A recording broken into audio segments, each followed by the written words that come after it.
নমস্কার বন্ধুরা, প্রথমেই আপনাদের সবাইকে আমার চ্যানেলে জানাই স্বাগত। আমি আজকে তৈরি করব আম দিয়ে আর ছানা দিয়ে একটি দুর্দান্ত স্বাদের মিষ্টি।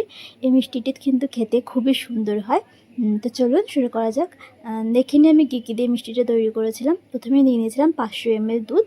এটাকে আমি কাটিয়ে ছানা তৈরি করে নেব। আর এই ছানাটি তৈরি করতে আপনারা লেবুর রস ব্যবহার করতে পারেন অথবা ভিনিগার ইউজ করতে পারেন, যেটা আপনাদের ইচ্ছে। আমি এখানে ভিনিগার ইউজ করেছিলাম।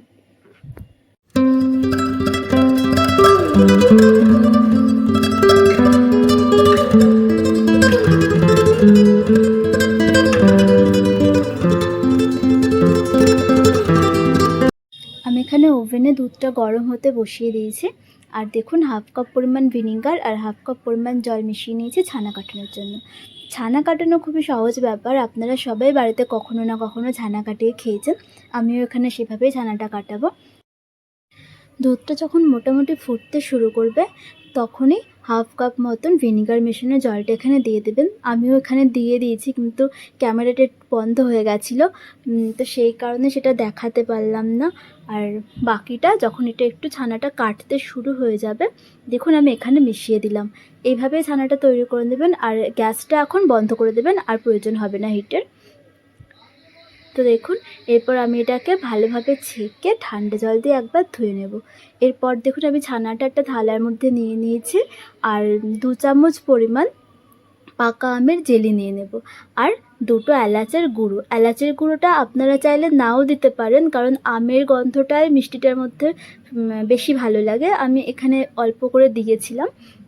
আর হ্যাঁ, চিনি দেওয়ারও কোনো প্রয়োজন হয় না, কারণ এই আমের জেলিটার মধ্যে যেটুকু চিনি আছে, আমের জেলিটা যতটা মিষ্টি যথেষ্ট। তবুও যদি আপনারা এক্সট্রা করে চিনি ইউজ করেন, তাহলে এই জেলি দিয়ে ছানা মাখানোর সময় 2 থেকে 3 চামচ পরিমাণ চিনি ব্যবহার করতে পারেন, তার বেশি না, তাহলে অনেকটাই বেশি মিষ্টি হয়ে যায়।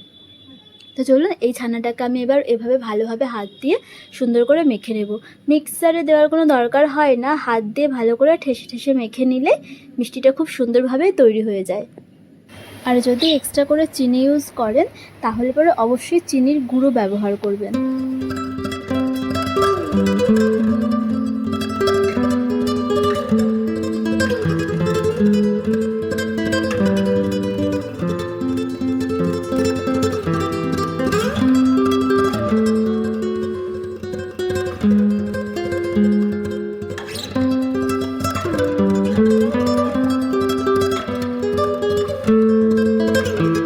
ছানাটা 10 থেকে 15 মিনিট ধরে হাত দিয়ে এভাবে ভালোভাবে ঠেসে ঠেসে মেখে নেবেন। আর অবশ্যই মিষ্টিটা তৈরি করতে পাকা আমের জেলি ব্যবহার করবেন। আর পাকা আমের জেলির রেসিপিটা আমি খুব শিগগিরই আমার চ্যানেলে আপনাদের সঙ্গে শেয়ার করব। আর দেখুন, আমি এখানে 2 চামচ পরিমাণ গুঁড়ো দুধ নিয়ে নিয়েছি। এই দুধটিকে ছানার সঙ্গে ভালোভাবে মেখে নেবেন। খেয়াল রাখবেন দুধটা যেন এক জায়গায় জমে না যায়, তাহলে কিন্তু সেটা খেতে একদমই ভালো লাগে না। দুধটা ভালোভাবে মিশিয়ে নেবেন ছানার সঙ্গে।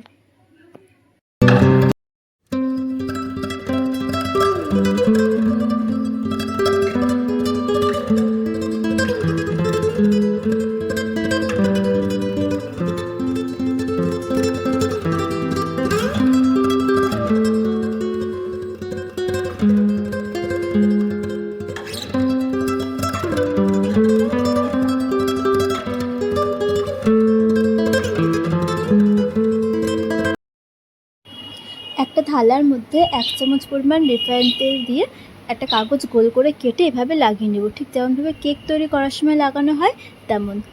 এবার ছানা মাখাটাকে এই থালার মধ্যে চারিদিকে সমান করে লাগিয়ে নেবেন। হাত দিয়ে ভালোভাবে চ্যাপটা করে চারিদিকে লাগিয়ে নেবেন। কম বেশি ছানা কোথাও যেন না থাকে, তাহলে যখন পরে মিষ্টিটা বানাবেন তখন ফেটে যাওয়ার সম্ভাবনা থাকে।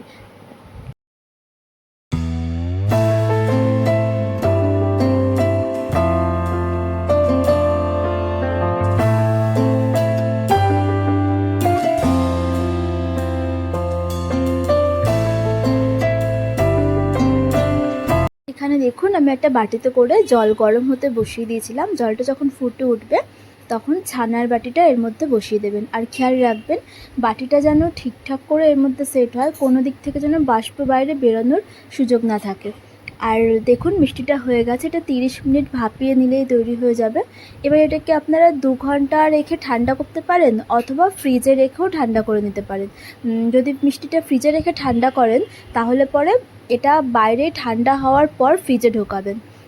আচ্ছা, তারপর দেখুন ফ্রিজ থেকে বার করে নিয়েছি। এবার আমি যেভাবে তৈরি করতে চাই মিষ্টিটা সেরকমভাবে দেখুন কেটে নেব। আমি 4-5টাকে কেটে গোল মিষ্টিটাকে 4 কোনা করে নেব, তাতে করে এটা বানাতে সুবিধা হবে।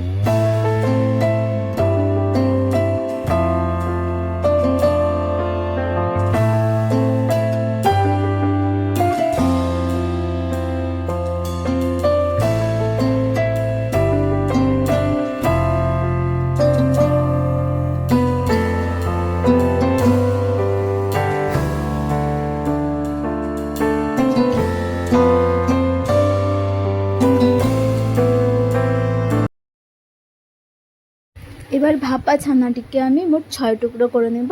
আর আমের জেলি যেটা দিয়ে আমি মিষ্টিটা বানিয়েছিলাম সেই আমের জেলি দিয়ে মিষ্টিটাকে সুন্দর করে এবার সাজিয়ে নেব। দেখুন আমি এক একটা টুকরোর মধ্যে জেলি লাগাবো আর একটা টুকরো তার উপর থেকে চাপা দিয়ে দেবো। আমি এখানে যতটা পরিমাণ জেলি ব্যবহার করছি আপনারা চাইলে তার থেকে বেশি জেলিও ব্যবহার করতে পারেন। তো চলুন দেখি আমি কীভাবে মিষ্টিটা সাজিয়ে নিচ্ছি।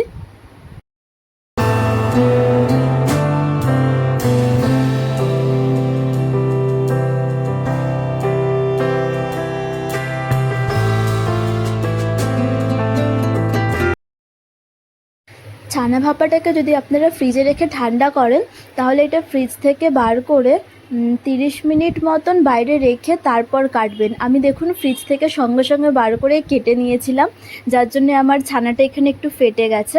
কিন্তু মিষ্টি তৈরি করতে কোনো সমস্যা হয় না, যেহেতু মাঝখানে জেলি থাকে এটা সুন্দরভাবে সেট হয়ে যায়।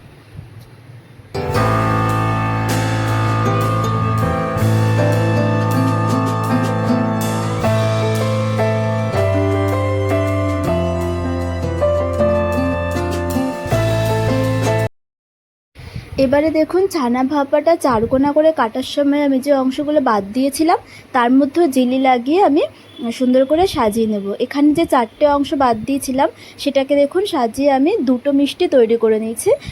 আর এর ওপরেও আমের জেলি লাগিয়ে উপর থেকে কাজু কিশমিশ দিয়ে সুন্দর করে সাজিয়ে নেব। আমি যেভাবে মিষ্টিটি তৈরি করব সেরকমভাবে মিষ্টিটা একবার বাড়িতে তৈরি করে দেখুন। মিষ্টিটি খেতে দুর্দান্ত স্বাদের হয়, দোকানের যে কোনো মিষ্টির থেকে খেতে খুবই অসাধারণ হয়।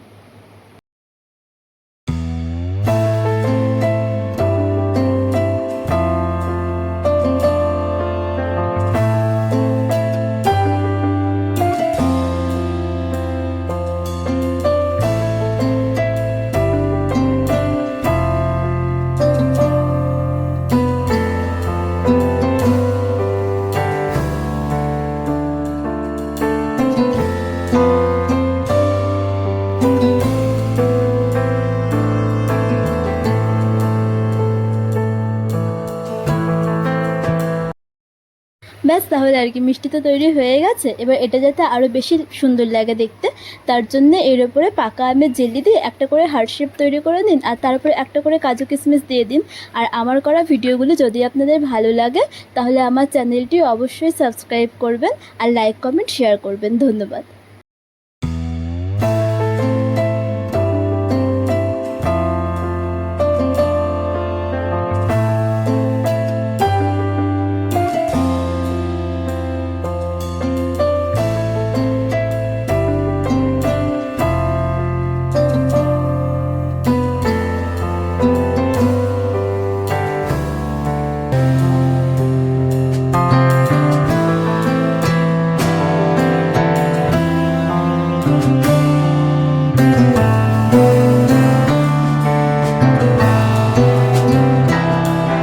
Thank you.